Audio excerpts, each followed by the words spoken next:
ఓం శ్రీమాత్రే నమః. అందరికీ నమస్కారం. ఈరోజు మా గ్రూప్లో కొత్తగా జాయిన్ అయిన వాళ్ళకి స్వాగతం సుస్వాగతం. దీంట్లో మీరందరూ అడుగుతున్నారు పిల్లలకి టాస్క్ ఏంటిదని.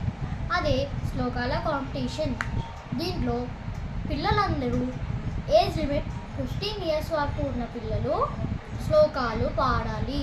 అది కూడా స్తోత్రాలు పాడాలి. అది దేవుడు పాటలు మాత్రమే, సినిమాలో వచ్చే భక్తి పాటలు కాదు. ఇంకా టైం లిమిట్ మినిమం 4 minutes వరకు ఉండాలి. బ్యాక్గ్రౌండ్ ఎఫెక్ట్ ఇంకా బ్యాక్గ్రౌండ్ ఇమేజ్ సెట్టింగ్స్ అవన్నీ ముద్దు. ఇంకా మీరు సబ్మిషన్ ఆఫ్ ఈ వీడియో జూన్ 10th వరకు ఉండాలి. ఎక్కువ వ్యూస్ వచ్చిన వీడియో విన్నర్గా డిక్లేర్ చేస్తాం. Thank you and subscribe to our channel.